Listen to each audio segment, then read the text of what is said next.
you'll know then for your brand and what business, what's worked, what drove more traffic, what got more engagement, this kind of stuff.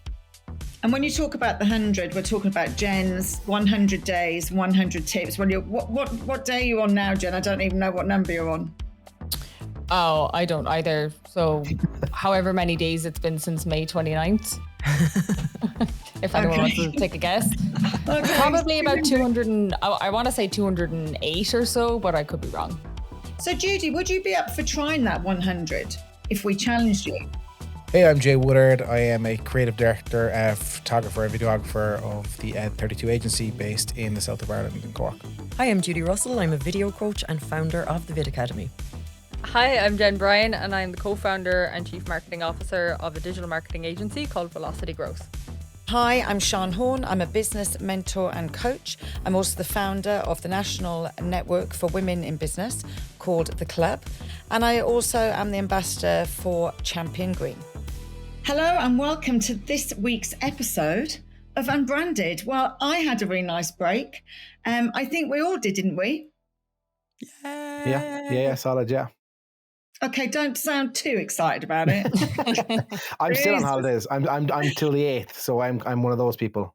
Oh yeah, Nice. Do you know what though? We were just saying this before we jumped on. I think a few people are doing that this year. I think the schools are back on the 8th, so a few people have pushed their week out. And actually, for us that have returned to work, that's actually really nice because it's settled us in quite nicely and steadily for the new year. But that was the way back in the day, wasn't it? I remember my parents taking like 3 weeks off for Christmas. And then it just became like, now we have 5 days. Do everything that you need to do within those. I don't know. Yeah.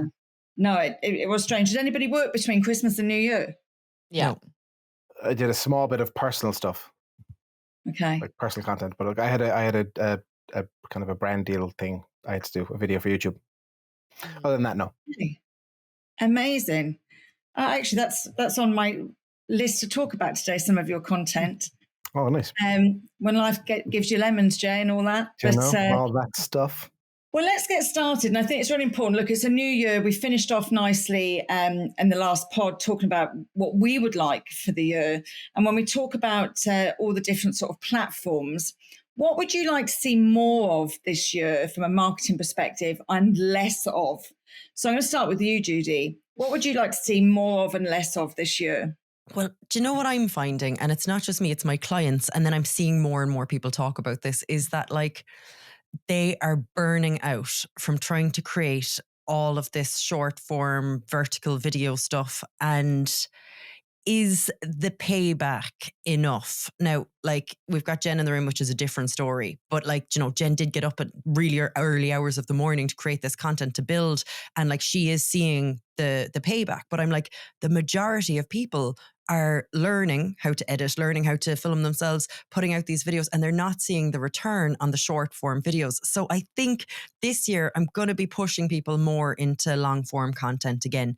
And, you know, like valuable content, relevant to their business and, you know, good for their viewers kind of thing. But that has a long shelf life, potentially YouTube as maybe the platform and embedding into their website and stuff like that. But kind of, I don't know, going back a bit, because I'm just seeing people feeling like failures, feeling like they're not doing enough ever, feeling like they're not growing quick enough and stuff. And I'm part of that kind of gang too. So I'm like, okay, let's maybe give it a shift. I'd be dying to hear your perspectives on that. I'm going to go to Jay first, actually, even though he was biting. Yeah, just because when I went, like way back when socials first kicked off properly, and it was the marketing tactics for all the big guys. Like I went over to New York and spent time with Gary Vee and all his team, and the tactic was one long form piece of content that's then broken up for social and then broken up. Like, so the long piece, you're driving everyone to, be it newsletter, be it vlog, be it podcast, be it whatever, and then the small bits broken up. So it's interesting if it is going to go 360. I don't know, will it or not? But yeah, that's how I first learned how to market, as have one piece. And I did, like for the likes of Huckleberries, I had the blog, and then we broke down into stories and broke down for socials and all that kind of stuff. So yeah, it's interesting to see if it will go full circle. What do you think, Jen? No, I don't agree. I have a different opinion on it. It's I think the short form video and is a top of funnel strategy. I think it'll be very difficult to get viewers, subscribers, the retention rate that you need on your long form content without a strong short form content presence. And then secondary to that, you can roll out short form content at such a pace and such with less of a strategy, more of a spaghetti on the wall scenario. I find is that, I can look back through my videos and I can already say for like my YouTube strategy that I'm rolling out, I already know the top 10 topics that got more than 1 million views, and I can start with the head start of knowing what is potentially going to perform long form based on the hooks from short form. So I think it's probably actually gone the opposite way, where once upon a time you could chop up your long form into short form content and you'd get away with it and it would work quite well.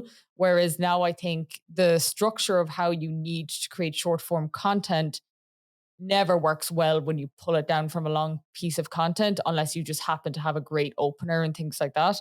So I actually think it's flipped the other way around, where your short form content strategy needs to be leading your long form strategy from two perspectives: what content to make and funneling your audience. But do you think, Jen, the quality of subscriber or follower from short form will benefit the long form stuff? Because there's a lot of people who can just subscribe. I like that video, I subscribe. But then, like, is it kind of a hollow follower or a hollow subscriber? I don't think so. Once you move, you're moving them down the funnel, really. I mean, like, I can easily say that probably 70% plus of my following on Instagram is probably of no financial benefit to me whatsoever. However, I do get a huge amount of learning from an audience of that size to look at retention rate, watch rate, view rate for the 30% that are going to potentially be, more beneficial for me further down the funnel. So like comparatively, like I have maybe coming up on about 3,000 people on my newsletter. That's vastly different to my Instagram following, but all of them have come from Instagram primarily. I make more per month on subscriptions of people paying me to read the newsletter than I do on Instagram. So the funnel process still performs better. I don't necessarily want all of them to come through. I just want the best to come through. And then I want to get the learnings from the volume. Nice. Yeah. And can I agree with both of you? Because I do think it really depends on the business and what you want to achieve. Agree. Yeah. I think that's really important, and definitely like in one of my businesses, I see I need to do more long, definitely. And I need to do that. But the others, the short form is absolutely fine. And like Jen says, it 100% is the top of the funnel. And all of our newsletter, the same, all of our people from our newsletter, all comes from Instagram, Facebook a little. But yeah, it's a hard one. So how do people decide? Like, do we think that there's certain industries that should attempt to make the change and some that shouldn't? I do think it does depend on, firstly, your personality. Do you feel like you are becoming almost like a performing monkey, holding the phone up and being like, here I am today, la, la, la. And does that feel unnatural to you? Because it does to me. It feels very unnatural to me for that kind of like posting stuff all the time kind of thing. So I'd need to have a script, and then if I have the script and I'm sitting down with the lights and think, I might as well record a long form video as I'm there kind of thing. So I think it's personality first, and then I think it's business second. So my majority of my business comes from going into businesses and training them how to make videos. There's only a certain amount of that I can do, probably 20 a year max. So it's high cost, highly valuable clients and stuff like that. So then I'm thinking, why am I on Instagram? Not why am I on Instagram? There's definitely an authenticity thing and a reputational thing that you need to be on there kind of thing. But I'm like, what am I I think initially my Instagram strategy was to sell online courses. And I'm not maybe putting in enough effort to sell that. Also, I'm not sure about online courses. That's for another topic. I feel like that was grand during COVID. I now feel like people still want to learn in person. I want to learn in person, maybe for a short kind of, quick summary course. But in terms of getting in depth, you want the person next to you showing you what to do. And I think that there's a lot more value in that. So I think it comes down to your personality. Can you keep up with the algorithm, the trends and the stuff like that? Now, again, Jen is different. She's managed to find a really good niche in there where it's very educational and stuff. And then it comes down to what you're actually selling. So what do you guys think of those? So personal, well, if it's obviously I find it very easy. I don't create content. I just am the content. Yeah. I don't script. I walk around with my phone. My husband is constantly saying, "Who are you talking to?" I'm talking to my phone. So yeah, personality. If it doesn't feel natural, I always say to people, just don't do it. If it doesn't feel natural, don't do it. And definitely for what you're selling, Judie, I think long form is perfect because people want to see, and then but utilize it and clip it down. Don't create a second one. For me, I don't know, Jay. What do you think? I think it's trial and error. I think you have to see over time and just get the 100 videos done, and then look back and see what worked, what didn't work. I think Jen said it as well. That 100 number is so important. So just to see, like, throw them out there, you'll find, even as you're saying, it's more natural.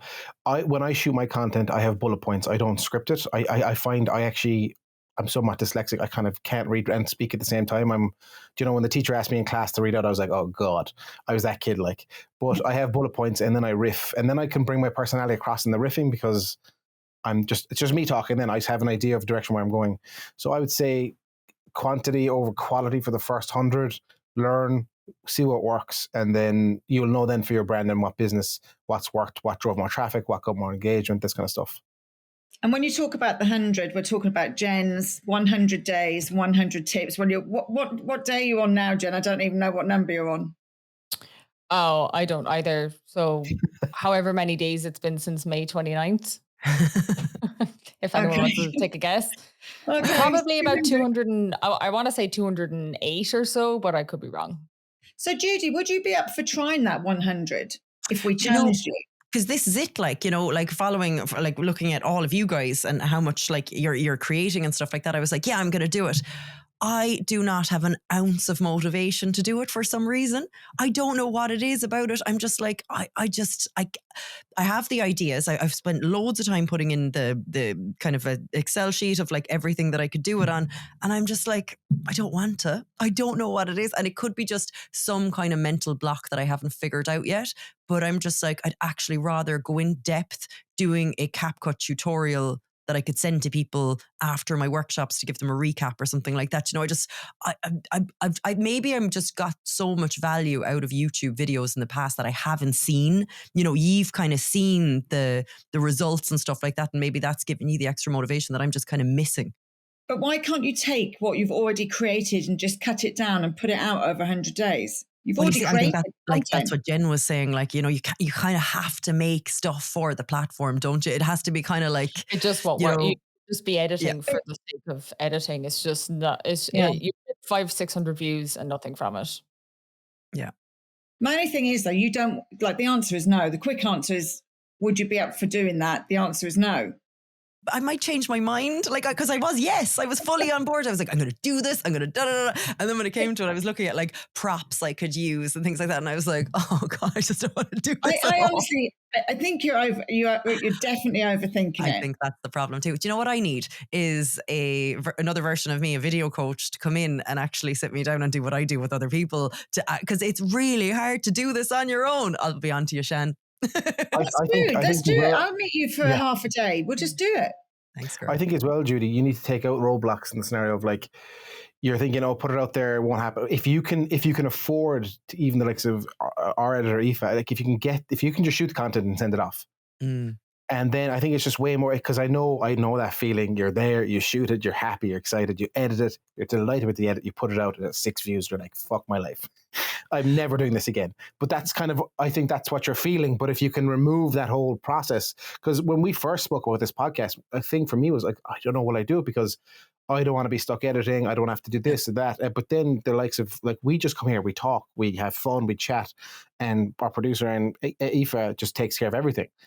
It's amazing. And I think that our content is better for it because we know we're not trawling through it, we're not this kind of stuff, and it's out in time and this kind of stuff. So maybe that could be an idea. But are you seeing, like, realistically, like, if you were to put in all of the hours that you put into planning, filming and editing, short form vertical content, are you seeing the business coming back monetarily? Can you justify the time that goes into it? And this is an open-ended question now for all of you. No, I can't personally at the moment. The only kind of, if I've spoken about brand deals and stuff, that's all, what's the word? Bartering, where I'm getting their software for free or this kind of stuff. There's no monetary return. But I think it's a path. I think you've got to keep going. You know, like, yeah, maybe I might get work.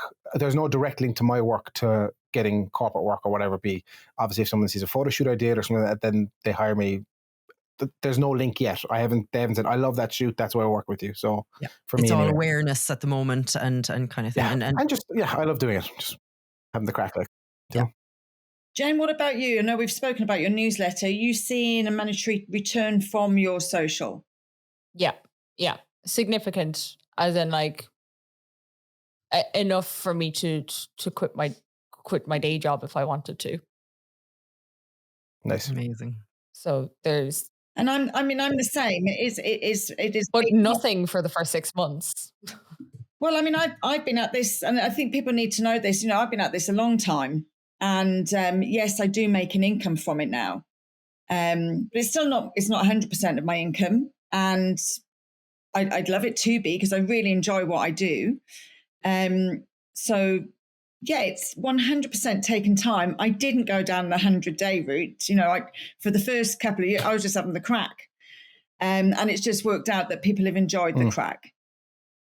And as well, you're a coach, so you need to get that across as well of who you are, what they can, like, when I see you in your stories and I know you, that's exactly you.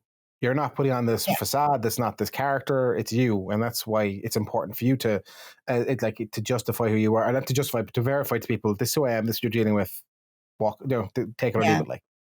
But I think, you know, I mean, I set up a second page, and the whole reason that I set up a business page now is that I do need to concentrate that on this year, because I am making money from my own page, and it is about my life, not really about my business. So it was important for me to separate that for people. So it will happen. Yeah. Just don't over, but we definitely, I'm ringing you, Jude, straight after. We definitely just get together for a morning, because I think that's the thing. When you say, I don't want to do it, it's like, you can't see the fun in it. Yeah. Like anything that feels like work, I just don't think you should do it anyway.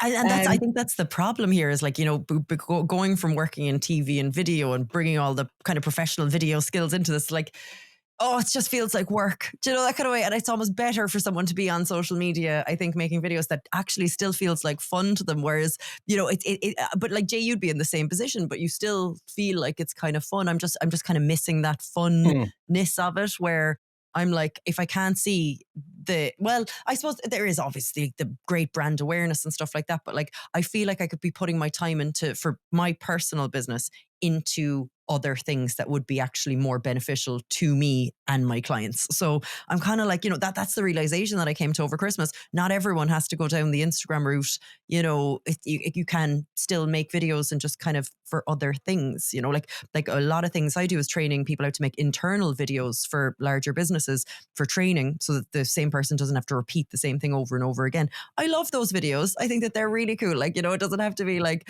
hook, body, you know, call to action kind of thing. It can just be as simple as like, here's how I make a cup of tea. Oh, interesting. You know, so like there's so much more to it, I think, that. And then YouTube and LinkedIn might be where you live. And that's you know fine too. They're where I love. They're actually my favorite places. Yeah. I have great friends in business that like their Instagram is LinkedIn. Yeah. Completely. But they do show themselves. Yeah. Because they've realized, yes, what I offer is really valuable, but actually people like me too. So so showing myself gets me the bookings, which is, I think, really important. Amazing. So with that in mind, I suppose, and now we've decided what we would like to do for 224. We know where Judie's living. And like Jay said, it's all about testing. Did you see anything over the Christmas, New Year period that sort of stood out to you that you thought, do you know what, that's really good? I like the way they've done that. I'm seeing a lot of trends happening. Well, not trends, but a lot of conversations being had coming forward. And I saw a few bits over the holidays of it, where companies are kind of investing in influencers in-house, if that makes sense. They're making their team the influencers and investing in that, where they're not actually reaching out. They're building 10, 15, whatever the size the company be. And I saw a few things like Happy Christmas from me, and they were tagging the companies and this kind of stuff. And it was super interesting. I thought it's an interesting way going down, you know? I did a podcast actually about 4 years ago. I think it was with Mark actually from 3B1. And I was saying at some point, ambassadors in situ has got to be the future, because the days of, you see it now, and obviously with the new rules coming in for affiliates, and like if I talk about Elite Pilates, I've now got to put hashtag own business ad. It's all very clunky for me. And I've full transparency. I've always put all the right hashtags on everything. It's so much now. For me, I think that's what will happen. People will be taken on a bit like my contract with Lululemon. It's for 12 months and I am their ambassador for 12 months. And it makes so much sense to me because that loyalty and that authenticity is so important. What do you think, Jen? Yeah, I don't know. It's I agree with Jay completely there. I saw a lot of that happening as well. The other big trend that I'm seeing that I'm really deeply thinking about the last while in terms of my own content is the merit of a follower has kind of faded away in terms of like your view rate. So when I look at my volume of views on any given video, if it performs very, very well, it'll be kind of a 50-50 split between people who don't follow me and people who do follow me. When a video is thrown out and it performs really poorly, it'll only ever be shown to a handful of followers anyway, because the algorithm works in such a way where it takes a percentage of your audience, shows the video to them first. And if it's resonating really well, performing really well, it broadens out your reach to an extended audience outside of your followers. But when that happens, you lose a little bit of a sense of, multiple touch points with those people because they see you once, they never see you again, if they don't follow. And I'm seeing a lot of people moving into the strategy of creating series. You probably see it a lot more now, blah, blah, blah, part 1, blah, blah, blah, part 2, these kind of things. You see it a lot more in TikTok over time where, people put up like longer actual stories, but it'd be like, this is day 12 of the Canva series, or this is the day 12 of building a website. Here's 3 things, or here are the things I'm doing today. And I think those series are going to become more apparent. Now they have to be still really high performing content to even get the extended reach, but then the extended reach becomes more likely to prolong engagement over time. So that's one trend I'm seeing that I'm excited to lean into. So I got a notification. Judie was saying? Sorry. Isn't that what Judie was saying? Jay, shut up. Isn't that what Judie was saying at the beginning, though, about long form content and you clipping it down? That's what they're doing in episode 1, episode 2. No, they're not. No. It's still short, catchy. It's been made for the moment of each of those things. It's just throwing in the sentence part 1, part 2. It's literally just that sentence that's making the user eager to come back for the next video, the next video, the next video. No, I do get that, but could you not though make long contact and then clip it down and put in that part 1, part 2? So you're adding into content you've already made rather than making 3 pieces of content. You could, but it won't perform as well, I wouldn't say. We need to test it. Judie. I got a notification on TikTok, sorry, Judie, recently about recent followers or people you're following create a new series. And it was $10.99 to watch the series. And it was 10 videos, 3:49 minutes, 10 minutes. And I think it was about investing, like what to do when you're investing. So people are starting to monetize off these series as well, which is cool. Amazing. Yeah, but I do think, like, say I was to make a 12 things cap cut kind of thing. I think I'd actually have to make 2 videos. I'd have to make one video for YouTube, which would be long form, and then I'd have to reshoot the second video, borrowing a lot of the same kind of like sentences and stuff like that. But like, I think you'd actually have to start from scratch. Like, I don't think repurposing can work that way anymore because people's expectations are so high, like of what they want to see now, and it's like they won't watch a landscape or thrown into a vertical, or they'll know like that's been zoomed into. But would it be interesting to say it's an age demographic that the 40 plus people might watch the repurposed content, but under that needs that attention span, the kick, the punch, that kind of thing. Do you know what I mean? They need the camera quicks, they need the flashes, they need that kind of stuff. I could actually tell you right now because I tested this. This is why I'm so adamant on it. I tested it over a series of a few videos and they were the poorest performing videos that I've put out And I love this. Like, here's one I made earlier. I know. Yeah, I'll tell you quickly now Ta-da! the demographics on it. Those that did It'd be watch interesting to see were if a little bit older. Yeah. The engagement rate was absolutely chronic, though. Yeah, it's I not don't get many great. people The liking and save commenting. was really low, despite it being like educational. The amount of like non-followers that viewed it, which is actually a really important metric to try like grow and scale your account, was like less than 15%. The average watch time was 7 seconds, and it's a 17-second video. That's not going to cut it. It's not above 50%. It's just not going to go anywhere.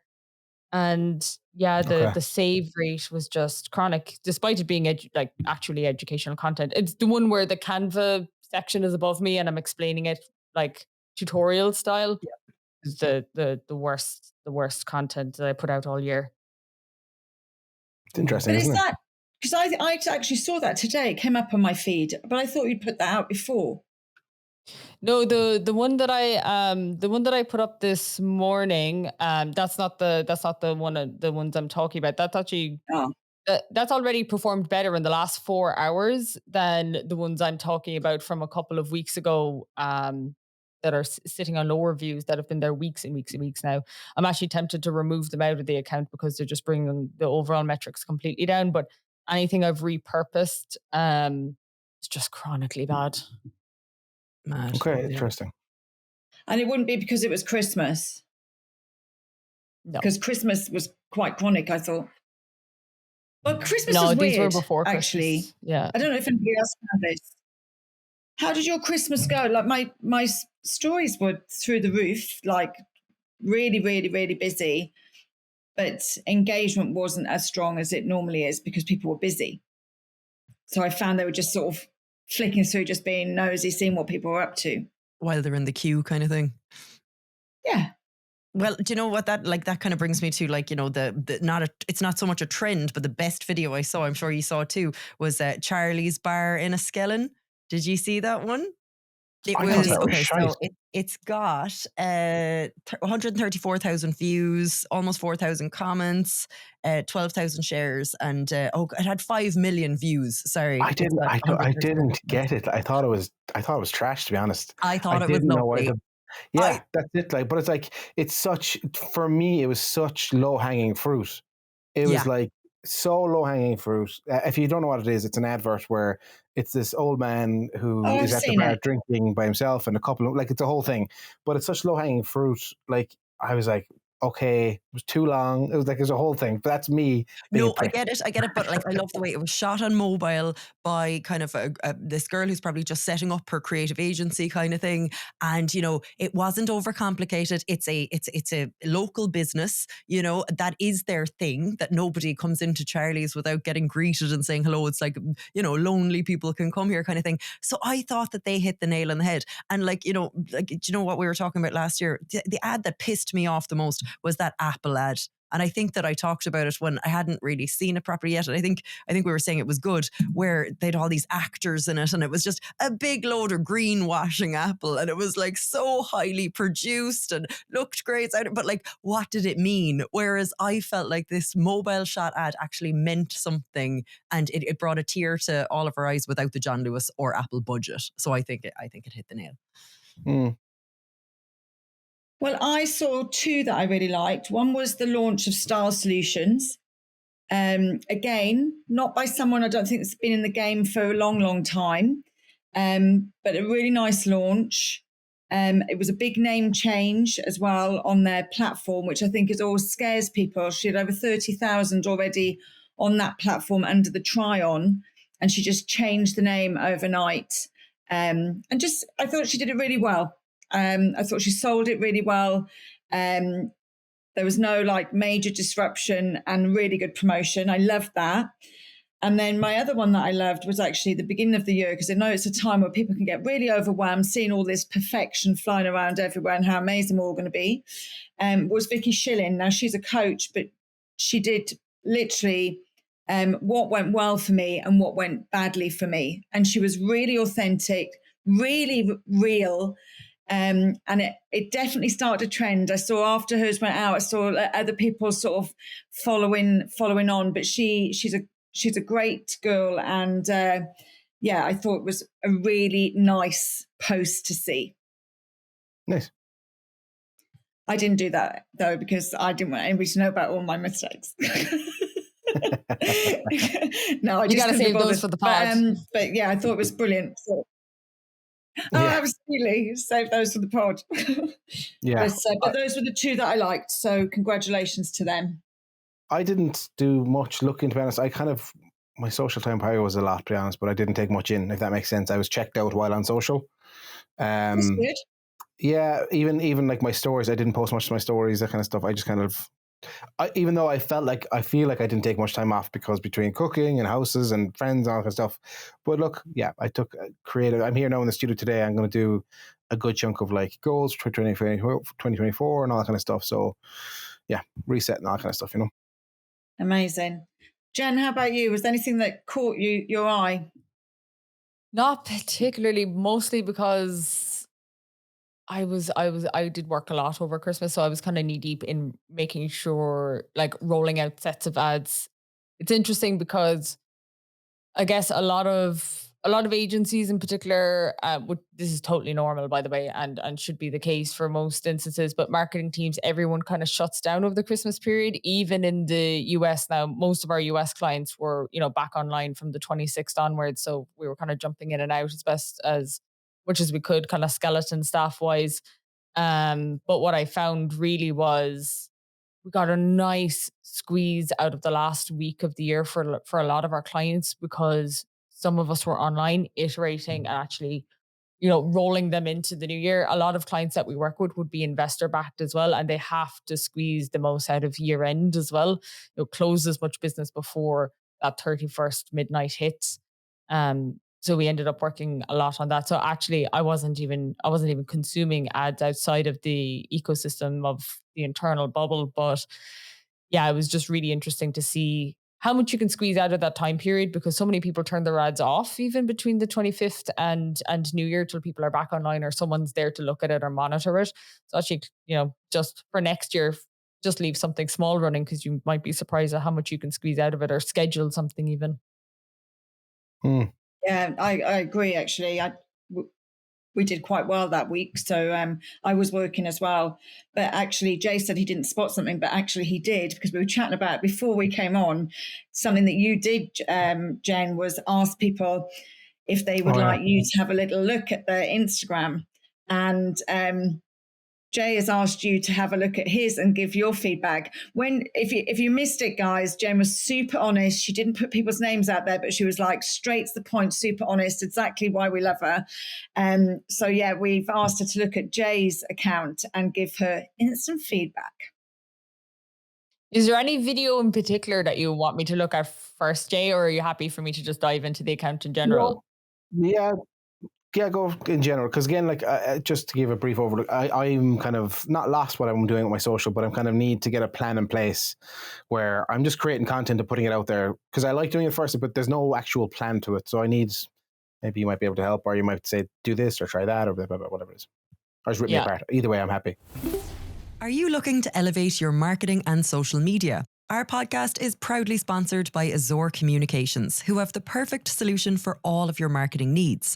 Whether you need digital marketing, content creation, print, design, or direct mail, they have the skills and expertise to help you improve your brand awareness and drive business growth. Get in touch with them today for a free social media audit, or to find out more at www.azurecom.ie. That's AZURECOMM.ie. It's interesting because I wish I had your editing skills. Very, very much. I mean, the color in your videos and the quality is through the roof. Like, if you looked at my account and your account side by side, there is absolutely no comparison in terms of quality of like output in terms of the video. But I think where you're missing a trick is you said before that you don't want to script your videos, which is perfect, but you do bullet points. Is that right? Mm-hmm. Yeah. Yeah. Then I would just do 4 bullet points for any of the videos that you're thinking about doing, where especially where you're talking moving forward. So like bullet point number 1 is hook. And I would put the hook that you think you're going to say into ChatGPT if you want, and ask it for 10 more sensationalist versions, and then pick the more sensationalist version that you are more comfortable with. If you start a video with the word stop, I I think about 60% of the videos that I have with more than 1 million views open with the word stop. I don't know what it is. It just works really, really well. So maybe it's something of getting like a really catchy opening word. As soon as you have the hook said, point out the problem as quickly as possible then. So you're like, hook, problem, the solution needs to come straight after that. And then you have to end the video as quickly as possible. No more talking after that. There's a few reasons why your bullet points would structure to this. The reason being is that the hook will get them in. And I love the videos that you do where you suddenly appear. You know, it's like nothing, and then you're in the frame. I don't know what editors call it, but I just call it whatever kind of vanishing effect that is, where you just appear. I see loads of video editors doing that, and their videos do really, really well. That with like some sort of sound effect into your hook, I think that will just crush that first few seconds. As soon as you loop into the problem, never call it a problem, call it a challenge if you can. The challenge you have is this. Simple as, like, really short and sweet to the point. The reason why your hook and problem are going to be structured back to back like that is because you're going to try get people to 45% of your videos. I bet if you look at some of your videos right now, when you look at the view rate, it's really annoying because the view rate will just say the average, I think it's average time watched. It might say 5 seconds, 7 seconds. But look at the total length of any of those videos and be like, right, is that more than 45 or 50% of it? The hook and problem back to back, followed by a short, snappy solution and maybe one wrap up sentence, means that someone has to get to the solution. If they're hooked in, they're going to wait for the solution, and you're pushing them past that 45% mark. That will be more beneficial to you potentially than the like rate, I find. So if you can just get them to that point. So when you're actually just bullet pointing them out, I would actually just go hook, problem, solution. And I wouldn't even put a bullet point for like a wrap up if you can at all. Just even wrap it up as quickly as I find. If I don't do that, then I just go blank anyway. And then I'm just like, okay, that's the end of the video. That's the end of this video now. So I think actually just the way you structure those things might actually change things as well, because you have a couple of videos here that are kind of creeping up towards that 2,000 view mark or kind of up above it. I'd go back and look at the view rate on those as well. But even when you do videos around like that one there, sorry, I have my screen open in front of me here, where you have the raw to the color grade. That looks like a short and sweet video as well. I bet you that looped really quickly and the view rate was really high on it. Yeah, I think and because I'm dancing like an idiot as well. Which one? Yeah. On the J? On Jay's one here. I'll pop a link in the chat. I'm wearing a big like colourful fleece, and I'm kind of going from absolute S-Log raw to the colour grade. Just to kind of, I was like, I was trying to eye-catching. I like to dance. I said, why not? No one kind of knows that side of me. And then it was funny because people were messaging me going, oh, I didn't know you can dance. And oh, wow, Jay, new side of you and all that kind of stuff. So it's cool. Like, yeah, and I like the one that you did like really recent to that one as well. Is it just before it? You did like, which do you prefer, filter A or filter B? Because again, you're doing the same thing. The hook is which do you prefer, and they still have to wait. It's not necessarily waiting for a problem solution. That's actually probably very generic advice to educational content, but you know, there's so much educational content that you could probably swing out of it anyway. But in terms of do you prefer A or B, you're still doing the same thing. They still have to wait, but you just have to be strategic in when you're looking at your timeline in the video editor, just being like making sure that B is after the 45% mark so that you get your view rate. Yeah. Perfect. Yeah, cool. Thank you so much. Amazing. I'm going to go viral. I'm going to go viral now this week, lads. I'm gone viral. Amazing. You know Amazing. It's so funny because looking at yours, like I completely agree. Like when I mine, like that picture that of you dancing. It's called Raw, and that's kind of the theme for the whole of my Instagram. It's just very raw. But no, that's brilliant. It's so useful, isn't it, to get new eyes on anything? Yeah, massively so. Like even this is kind of a side piece, but even the 22nd of December, I actually modeled for a photographer because I've never modeled before and I've never done anything like that. So I said, hey, I'm going to throw myself into this so I can learn what it's like, that pressure, that kind of, they're looking at you, they're directing you. So I worked with Alexandra Schmidt. She's amazing. You check out her stuff on Instagram. And I'm very happy with the photographs, but it was, again, just to, if you can, throw yourself on the side of your customer, throw yourself on the side of your viewer and see like what's working and what's not working. Yeah, it was very interesting to be that kind of person on the other side. And I learned a lot. Like, so I highly recommend to get other eyes on your work. Even so, what we're going to do then as well is I'm going to do a shoot for her in Dublin this month. And then we're going to do it where we actually swap raw files as well. So I'll get all the shots that she did for me and she'll get all the shots as well that I did for her. And she's edited the ones of me, but I'm going to do an edit as well. It'll be very interesting to see. And then again, that's going to be social content for us. Here, I gave another photographer my photos to edit, this kind of stuff. So it's all that kind of stuff we're doing. So it's cool. Oh, I've seen that done before, and I was so impressed. It was like 3 different photographers or something, and they took the same. They looked so different. Like, you know, your eye is so subjective. Oh, yeah. I can't wait to see those, Jay. That'd be brilliant. That was a good chat. We did a challenge here in Take 9 where it was 3 photographers and 1 model, and we had a half an hour each. So I have them scheduled to happen over the next few weeks as well, video shoots and photo shoots. So cool. I have photographers and videographers. If you are a videographer or photographer and you want to get involved, let me know because I have a few slots available. Brilliant.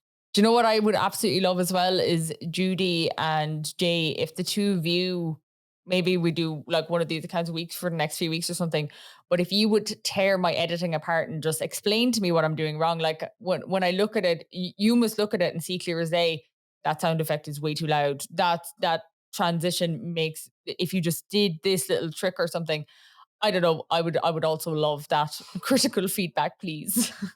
And you know, I don't, Jen. I look at your stuff and I'm like, how did she do that? Because whatever software you're using is different to the one that I'm using. So you've got a lot of these things that like I haven't seen actually before. Like if I tried to build it from scratch in Premiere Pro or After Effects, it would take me like 3 days. And I'm like, I bet you she's just doing this with a button. So I look at your stuff and I'm constantly impressed. I like don't think that your edits aren't great. They're really good and they're really they really keep your eye on it. Like Jay's is obviously like, you know, like just really high production value kind of thing with the lighting and the, you know, but like yours is really good also, Jen. And you know, like I wouldn't, it's hard to compare them. It's hard to compare that. I guess because I just click a button in an AI video editor that just like do all the zooms for me. And I have no idea from a video editing perspective I think I'd like to learn more about it. And if either of you have any critical feedback on mine, I'd more than welcome it. Well, I think it's really interesting, Jay, and actually I'd love to hear your opinion on this. No, yeah, I think what it is you've nailed the social edit. Yes. Where I'd be more of a cinematic edit and kind of old school style storytelling edit where you've nailed the social edit with be it the AI or whatever you're doing. But I think there's definitely somewhere to meet in the middle. And there are creators out there who meet in the middle, and I'll try and source them and send them on to you, kind of give an idea of more ideas, but even if I find them out, we'll talk about it next week or something. Great. Amazing. Let's talk about it next week. I think it'd be really beneficial to me as well. I mean, I'm writing notes constantly, but we have completely run over, so we are going to call it a day. Is there anything you want to leave on, guys? Any tips that you want to give or anything you'd like to close on? Joe, I'll say one thing. I think if you can absolutely crush your content creation in January, like if you can figure out how to do well on social in January, you'll do very well for the rest of the year because everyone and their mom will give a good run at January and then it'll all taper off the same as people going to the gym or anything else. So if you can compete in the most competitive month and, you know, start to get your view rate up, then you're singing for the rest of the year. Yeah. And I think one of the most interesting things that you've said in these podcasts, Jen, is the fact, like, which I never really got before, like, you're not competing with your competitors, you're competing with like everyone that your audience is interested in on the timeline. I think that's a real penny that dropped with me. Like I was like, Jesus, right, okay, that's a serious amount of competition. And yeah, you're right. If you're to start it, go for January. I don't know. I might sleep on this, lads, and be like, right, I'm doing the 100 days tomorrow, but I have spent Christmas talking myself out of it. So we'll see what happens. I think as well, write shit down. Get stuff down in writing for yourself so you see. Like, for the first time properly, I've written down goals for 2024, where I've never kind of done that before, and I've always kind of floated, and that's a problem I think for me, is floating, where I need to be aiming and shooting. Do you know what I mean? So I have numbers written down that I want to, and I know it's kind of hollow, but there's follower numbers I want to hit, because I do think after a certain milestone, after a certain number, brands will look at you and talk to you if you go to them with ideas and this kind of stuff. I have the number of photo shoots and video shoots I want to do per month, YouTube videos per month and stuff. So write shit down, and just even so you can refer back at the end of January and go, right, I found this hard, and this hard. How can I adjust or benefit? You know? Absolutely. I think it's good. And I think what's good about that, Jay, is you have actions. Do you know what I mean? You'll start putting those actions in. Goals are great, but goals are just goals. The actions of how you get there are more important. I am actually spending the afternoon finishing my vision board for 2024 because I'm a visual person. And I think my biggest tip is don't follow the crowd. Be authentic. Be yourself. Don't overthink it. You know, we're not for everybody, and that's really important. So know who you're trying to speak to, understand what you're trying to achieve from using these platforms, regardless of what platform it is. Yeah, nice. Amazing. Thanks, guys. Bye. Thanks, Will. Cheers.